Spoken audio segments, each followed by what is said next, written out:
Hello friends, welcome to ಶೇಟರ್ ಕನ್ನಡ. ಇವತ್ತು Sensex 224 points down ಆಗಿ 60,346 ಅಲ್ಲಿ ಕ್ಲೋಸ್ ಆದರೆ ನಿಫ್ಟಿ 66 ಪಾಯಿಂಟ್ಸ್ ಡೌನ್ ಆಗಿ 18,003ನಲ್ಲಿ ಕ್ಲೋಸ್ ಆಗಿದೆ. Virus bank Nifty 532 points gain ಆಗಿ 41,405ನಲ್ಲಿ ಕ್ಲೋಸ್ ಆಗಿದೆ. ಫ್ರೆಂಡ್ಸ್, ಇವತ್ತಿನ ವಿಡಿಯೋನ ಸ್ಟಾರ್ಟಿಂಗ್ ಪೋರ್ಷನ್ ಸ್ವಲ್ಪ ಡಿವೈಡ್ ಮಾಡಿ ಮಾತಾಡ್ಕೊಳ್ಳೋಣ. ಫಸ್ಟ್, ಏನಕ್ಕೆ ಮಾರ್ಕೆಟ್ ಇಷ್ಟೊಂದು ಗ್ಯಾಪ್ ಡೌನ್ ಆಗಿದೆ?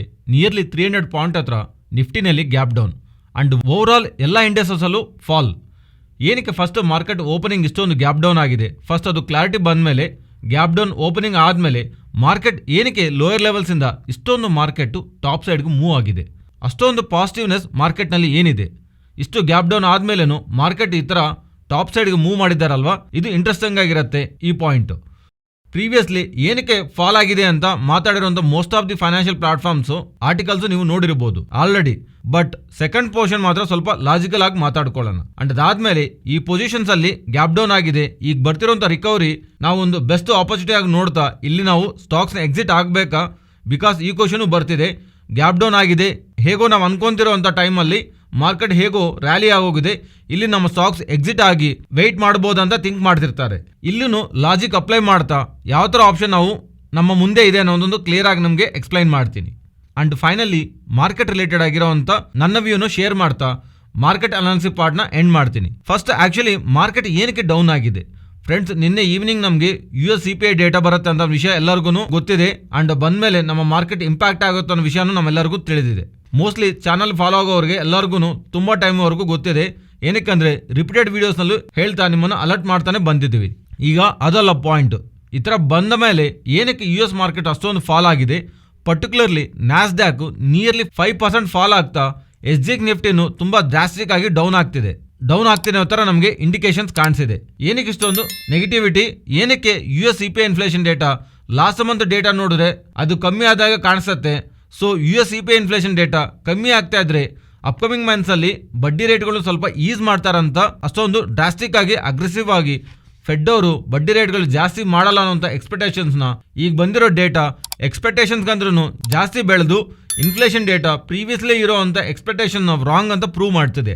ಈವನ್ ಜಾಕ್ಸನ್ ಹೋಲ್ ಮೀಟಿಂಗ್ನಲ್ಲೂ ಫೆಡ್ ಚೇರ್ಮನ್ ಪವಲ್ ಅವರು ಹೇಳಿದ್ದು ಅದೇ. 1 or 2 ಮಂತ್ಸಲ್ಲಿ ಇರುವಂಥ ಡೇಟಾ ನಾವು ನೋಡಿ ಹಿಂದಕ್ಕೇನಾದರೂ ನಾವು ಹೋದರೆ ನಾವು ರಾಂಗ್ ಅಂತ ಪ್ರೂವ್ ಆಗುತ್ತೆ ಅನ್ನೋ ಥರ ಅವ್ರು ಹೇಳ್ದಂಗೆ 1 or 2 ಮಂತ್ಸ್ ಇನ್ಫ್ಲೇಷನ್ ಡೇಟಾ ಕಮ್ಮಿ ಆದಂಗೆ ಆಗಿ ತಿರ್ಗಾ ಬೆಳೀತಾ ಇರೋದ್ರಿಂದ ಇನ್ಫ್ಲೇಷನ್ ಏನು ಬೆಳೆದಿದೆ ದೊಡ್ಡದಾಗಿ ಏನು ಬೆಳೆದಿಲ್ಲವಲ್ಲ. ಅಂದರೆ ಒಂದು ವಿಷಯ ನಾವು ಇಲ್ಲಿ ಜ್ಞಾಪಕ ಇಟ್ಕೋಬೇಕು. ರೀಸೆಂಟ್ ಟೈಮ್ಸಲ್ಲಿ ಗ್ಯಾಸ್ ಪ್ರೈಸಸ್ ಕಮ್ಮಿ ಆಗ್ತಿದೆ. ಆ ಥರ ಗ್ಯಾಸ್ ಪ್ರೈಸಸ್ ಜಾಸ್ತಿ ಕಮ್ಮಿ ಆಗ್ತಿದೆ ಅಲ್ವಾ, ಅದರಿಂದ ಎಕ್ಸ್ಪೆಕ್ಟೇಷನ್ ಒಂದು ಲೆವೆಲ್ ಹತ್ರ ಇರುತ್ತೆ. ಈ ಲೆವೆಲ್ಗಂದ್ರೆ ಕೆಳಗಡೆ ಇರುತ್ತೆ ಆರ್ ಈ ಲೆವೆಲ್ ಹತ್ರ ಇರುತ್ತೆ ಅಂತ ಆ ಲೆವೆಲ್ನು ಕ್ರಾಸ್ ಮಾಡಿ ಅಪ್ಸೈಡ್ಗೆ ಬರ್ತಾ ಇರೋದು. ಇವನ್ ಕಮ್ಮಿ ಆಗ್ತಿರೋಂಥ ಗ್ಯಾಸ್ ಆರ್ ಎನರ್ಜಿ ಪ್ರೈಸಸ್ನು ಇನ್ಫ್ಲೇಷನ್ ಇಂಪ್ಯಾಕ್ಟ್ ಮಾಡ್ದಿಲ್ಲ ಅಂದರೆ, ಏನಾದರೂ ಸ್ವಲ್ಪ ಗ್ಯಾಸ್ ಆರ್ ಎನರ್ಜಿ ಪ್ರೈಸಸ್ ಬೆಳೀತಾ ಇದ್ರೆ ಅದನ್ನು ಇನ್ಫ್ಲೇಷನ್ ಯಾವ ಲೆವೆಲ್ ಇರುತ್ತೆ ಅನ್ನೋ ಭಯನೂ ಮಾರ್ಕೆಟು ಓವರ್ನೈಟಲ್ಲಿ ಈ ಥರ ನೆಗೆಟಿವ್ ಆಗಿ ಇಂಪ್ಯಾಕ್ಟ್ ಮಾಡಿದ್ದೆ. 75 ಬೇಸಿಸ್ ಪಾಯಿಂಟ್ಸ್ ಹತ್ರ ಬಡ್ಡಿ ರೇಟ್ಗಳು ಫೆಡ್ ಅವ್ರು ಜಾಸ್ತಿ ಮಾಡ್ತಾರೋ ಸೆಪ್ಟೆಂಬರ್ 21 ನಮಗೆ ಅಪ್ಡೇಟ್ ಇರುತ್ತೆ ಅನ್ನೋ ಥರ ಮಾರ್ಕೆಟ್ನಲ್ಲೇ ಆಲ್ರೆಡಿ ಎಸ್ಟಿಮೇಟ್ಸ್ ಇದೆ. ಸೊ ಈಗ 75 ಅಲ್ಲ 100 ಆಗತ್ತೆ ಅನ್ನೋ ಥರ ಅಪ್ಡೇಟ್ಸ್ ಕಾಣಿಸ್ತಾ ಇದೆ.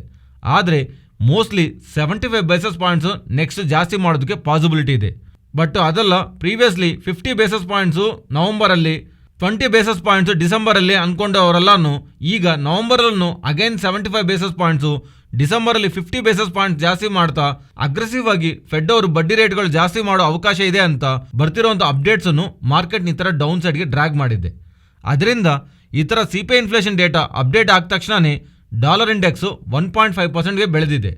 ಐ ಥಿಂಕ್ ಮಾರ್ಚ್ 2020 ಆ ಫಾಲ್ ಟೈಮಲ್ಲಿ ಡಾಲರ್ ಇಂಡೆಕ್ಸ್ ಬೆಳೆದಿದೆ.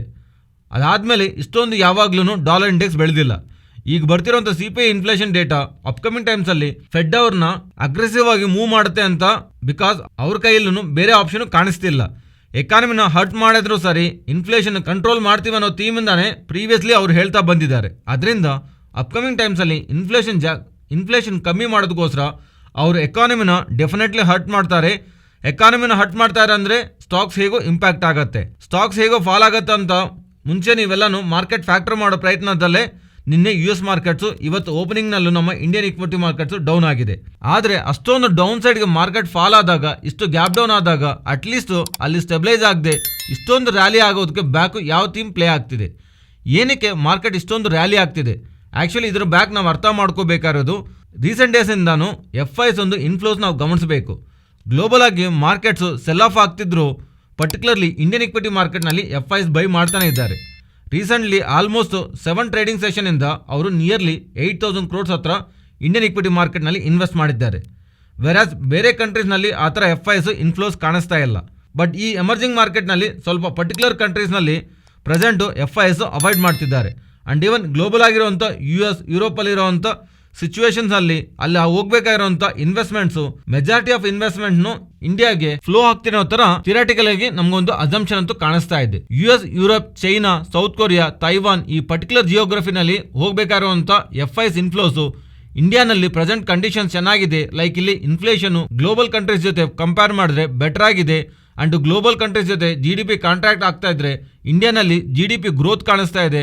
ಅದರಿಂದ ಈ ಕಂಡೀಷನ್ಸ್ ಅಲ್ಲಿ ಇಂಡಿಯಾನ ಫೇವರೇಟ್ ಸ್ಪಾಟ್ ಆಗಿ FIs ನೋಡ್ತಿರೋ ತರ ಈ ಪರ್ಟಿಕ್ಯುಲರ್ ರೀಸನ್ಸ್ ಇಂದಾನೆ FIs ಮಾರ್ಕೆಟ್ ಫಾಲ್ ಆದ ಪ್ರತಿ ಸಲಿನೂ ಮಾರ್ಕೆಟ್ ನ ಸಪೋರ್ಟ್ ಮಾಡ್ತಾ ಬರ್ತಿರೋ ತರ ಅಪ್ಡೇಟ್ಸ್ ಅಂತೂ ನಮ್ಗೆ ಕಾಣಿಸ್ತಾ ಇದೆ. ಈ ಅಸಂಪ್ಷನ್ ನ ಸಪೋರ್ಟ್ ಮಾಡಿದ್ದು FIs ಒಂದು inflows. Global equity market related ಆಗಿ FIs ಔಟ್ಫ್ಲೋಸ್ ಕಾಣಿಸ್ತಾ ಇದ್ರೆ ಇಂಡಿಯನ್ ಇಕ್ವಿಟಿ ಮಾರ್ಕೆಟ್ ರಿಲೇಟೆಡ್ ಆಗಿ ಬರ್ತಿರುವಂತ ಇನ್ಫ್ಲೋಸ್ ಈ ಬ್ಯಾಕ್ ಇರುವಂತ ನೆರೇಟಿವ್ ಆಗಿ ಸಪೋರ್ಟ್ ಮಾಡ್ತಿದ್ದೆ. ಓಕೆ, ಮಾರ್ಕೆಟ್ ಏನಕ್ಕೆ ಫಾಲ್ ಆಗ್ತಿದೆ ಅಂಡ್ ಫಾಲ್ ಆದಮೇಲೆ ಇಷ್ಟೊಂದು ಬುಲಿಶ್ ಆಗಿ ಮೂವ್ ಆಗ್ತಿದೆ ಅನ್ನೋ ಥರ ಮಾತಾಡ್ಕೊಳ್ತಾ ಇದ್ವಲ್ಲ. ಬಟ್ ಈಗ ಇಲ್ಲಿ ಮಾರ್ಕೆಟ್ ನಾವು ಹೇಗೆ ಅರ್ಥ ಮಾಡ್ಕೋಬೇಕು ಫ್ರೆಂಡ್ಸ್? ಯಾವಾಗ್ಲೂ ನಮಗೆ 2 ಆಪ್ಷನ್ಸ್ ಇರುತ್ತೆ.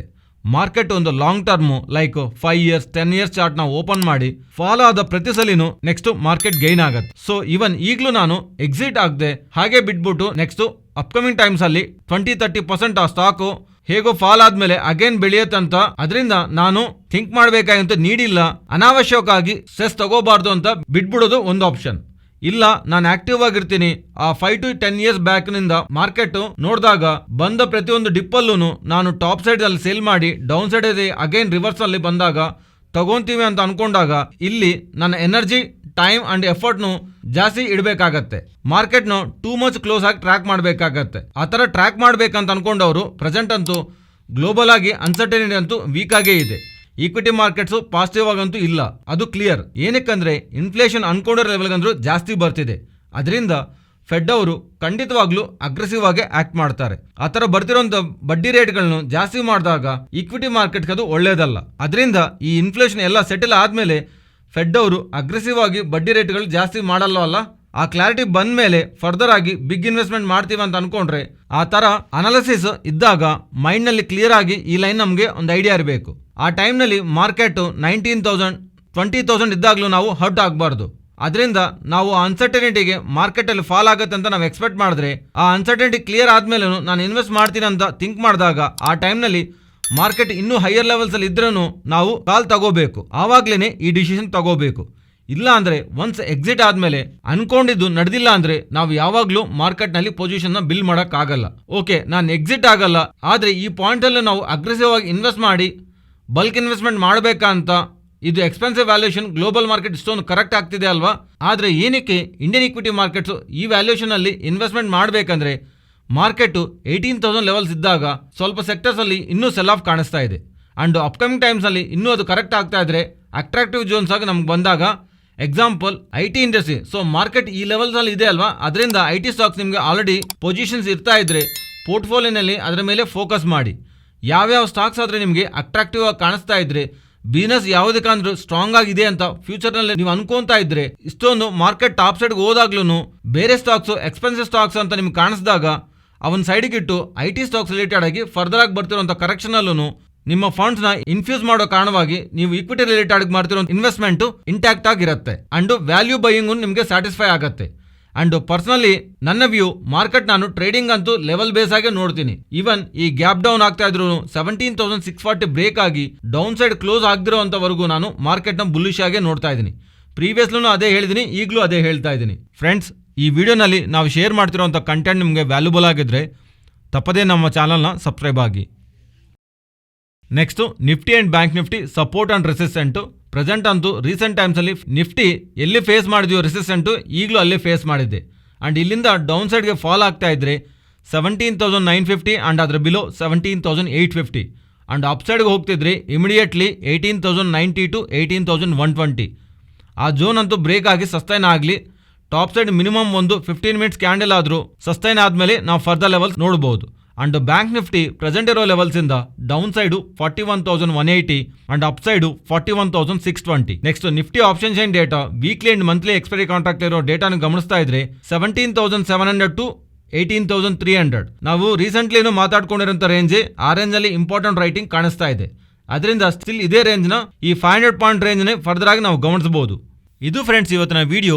ಈ ವಿಡಿಯೋನಲ್ಲಿ ನಾವು ಶೇರ್ ಮಾಡಿದಂಥ ಕಂಟೆಂಟ್ ವ್ಯಾಲ್ಯುಬಲ್ ಆಗಿದ್ದರೆ ತಪ್ಪದೇ ನಮ್ಮ ಚಾನಲ್ನ ಸಬ್ಸ್ಕ್ರೈಬ್ ಆಗಿ ಆ್ಯಂಡ್ ಬೆಲೈಕಾನ್ ಕ್ಲಿಕ್ ಮಾಡಿ ಆಲ್ ನೋಟಿಫಿಕೇಷನ್ಸ್ ಆಕ್ಟಿವೇಟ್ ಮಾಡ್ಕೊಳ್ಳಿ.